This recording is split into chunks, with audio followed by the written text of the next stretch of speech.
Manipur top sinel ki mai kedi ki maruiba paukhr la khusaraga BJP ki MLA sing sathariba thawng center Manipur ki Leiriba MLA singu Tumit kangum muhanna ba maram heli ti is location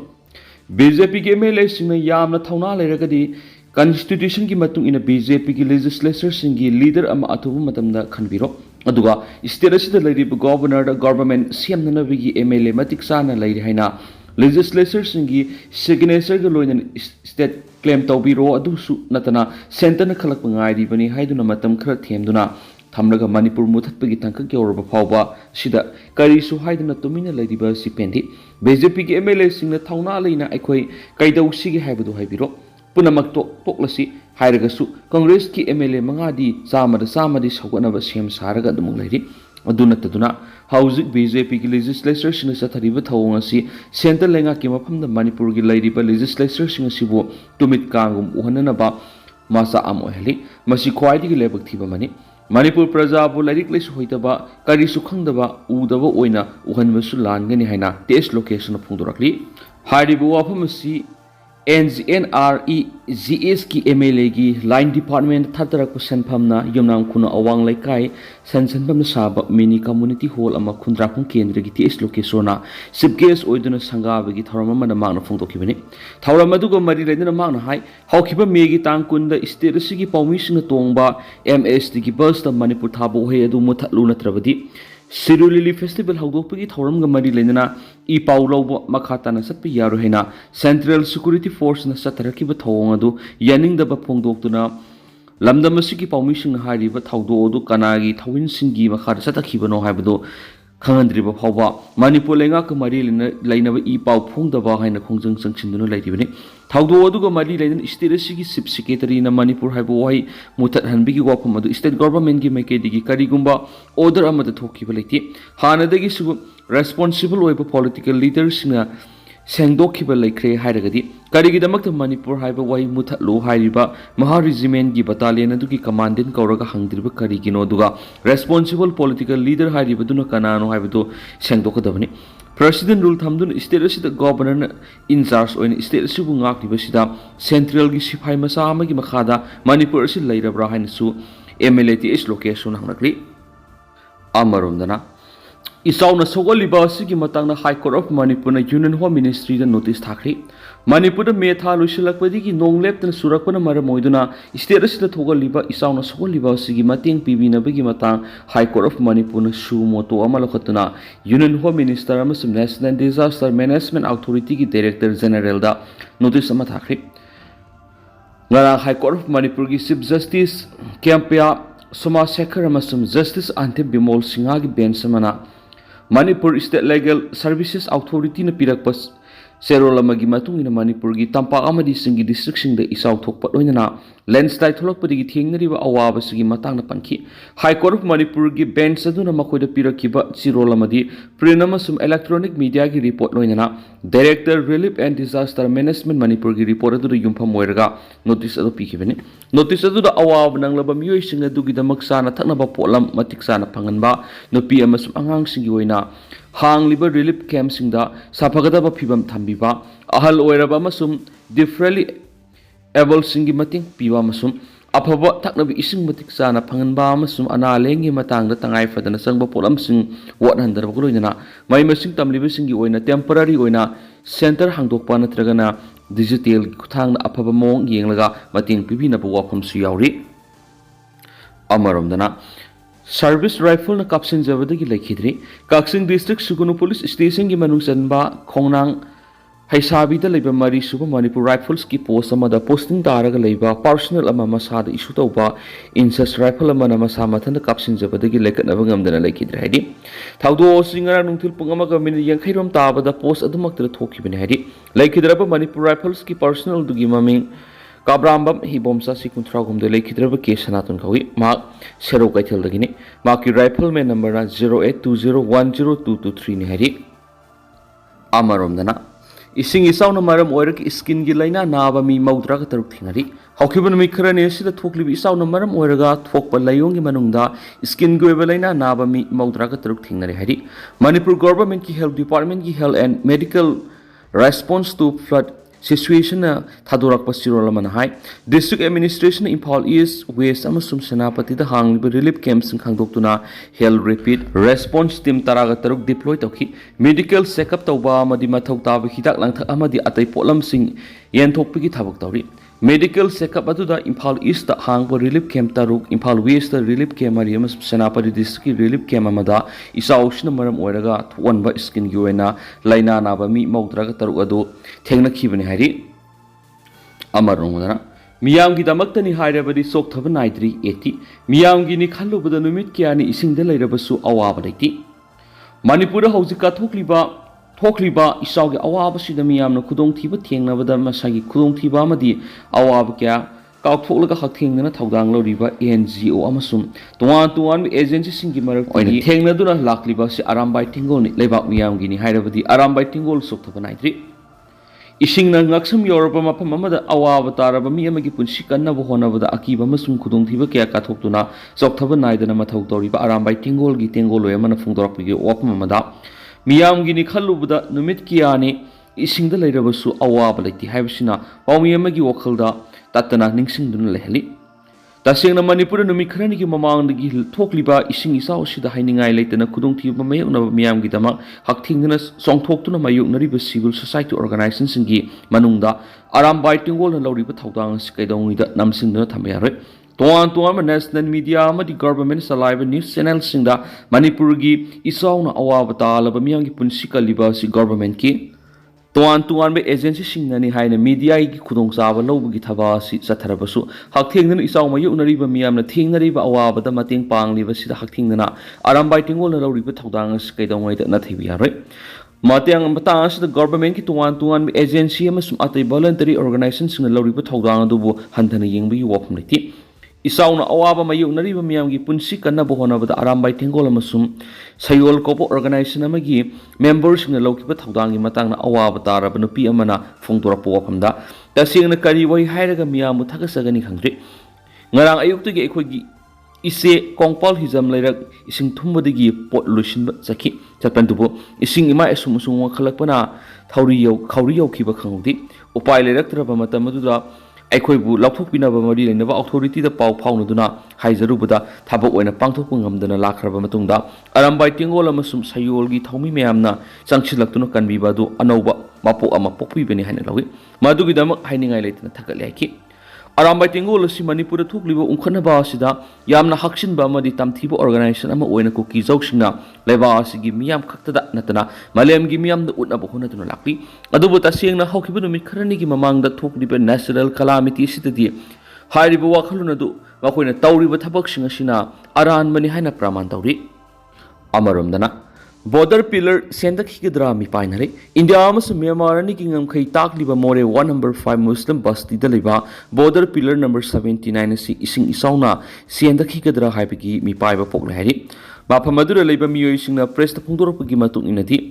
lairok turel amasum khujairok turel anigi itin phamdagi myanmar gi namphalong laikai romligi sentherakpa turel si sahi khudingi ising isauna lai khara ningkhai khibadigi border pillar number 79 khiliba mafam adu yaurakadawri border pillar si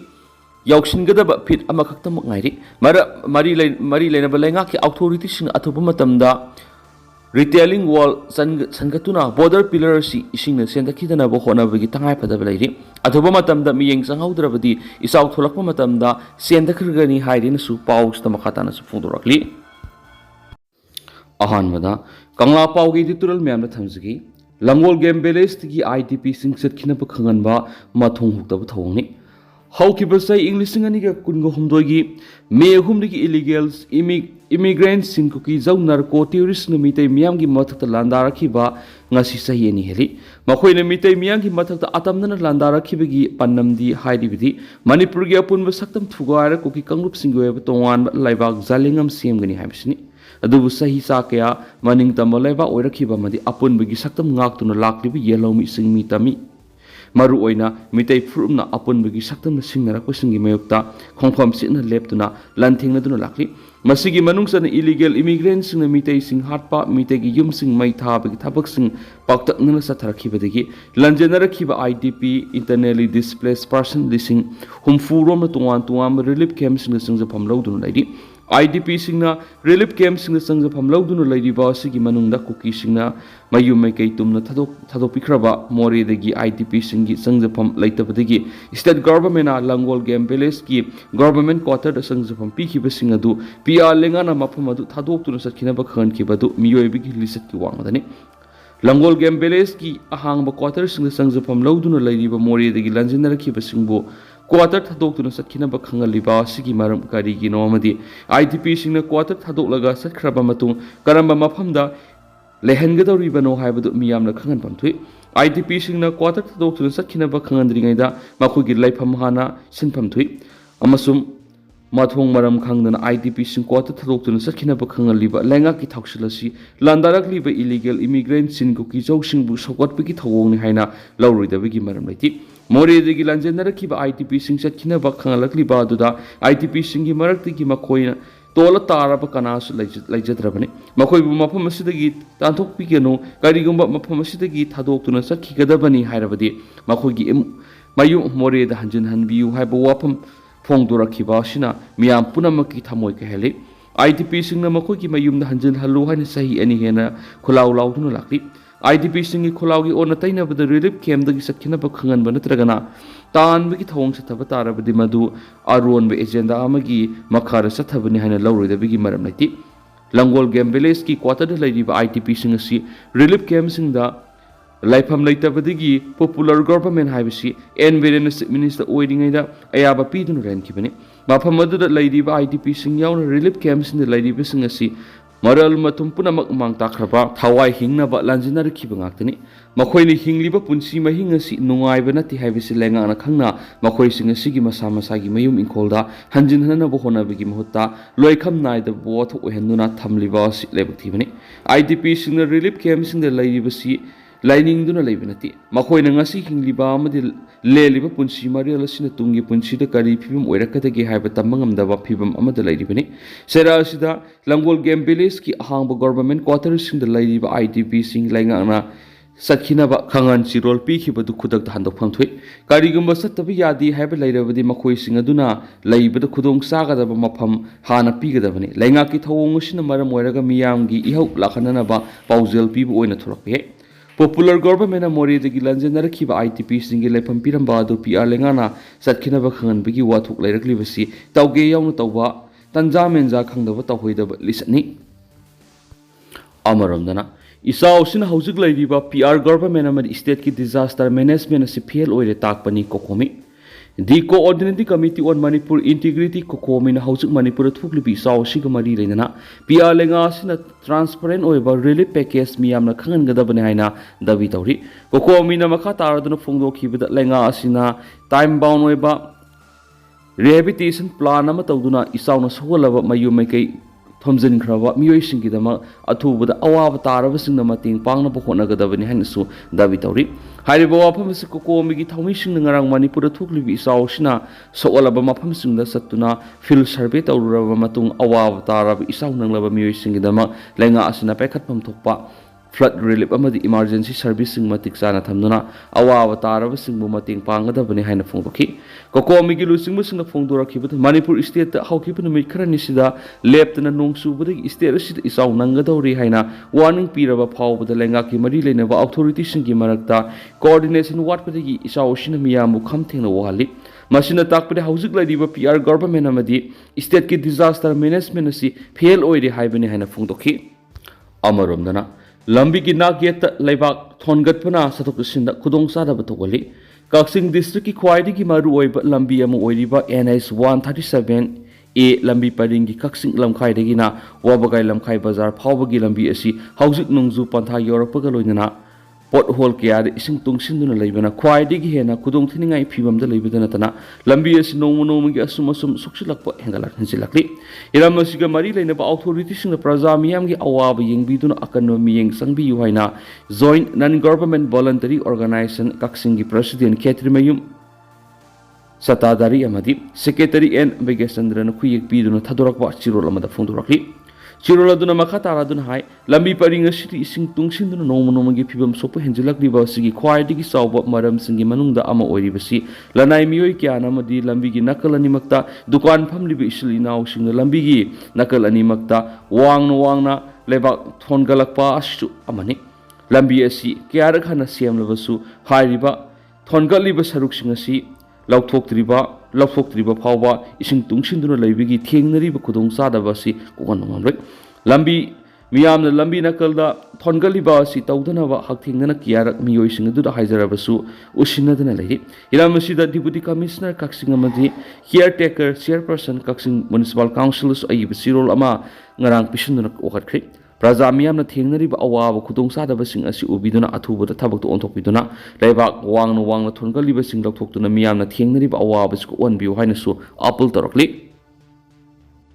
amaromnana ising isawda arambai tingol na lokiba thaudang bu pukning thawgotuna mateng pangkhri hawkiba numi kharani gi mamangna manipurda leptana nongsu khibedagi imphal turel amadi iril turel gi mafum kyada torban kaiba amadi ising pathokpadagi yungkai kya mangta hankhibadana tana miyoi kya awaba mayungna duna leiba kayabo arambai tingol gi lusing purel korongan ba khuman miyeng makhada eti gi tengoloi singna miyoi biki punsi amadi yumna yokpa sanga kanana ba akan mamarueba janimski anaba kyabo sapagada mafamda puthokpa ising isel marak to hona khiba kaya singa dubu pukning thawat po oina apunba surak habam sagai trasna lupa lising tara korongan bada kusnakri hairiba ngarangi tengbang khongsada dura trust ki president toma surak habam madi secretary surak habam anina lusingki khongsada dura vice president naba surak habam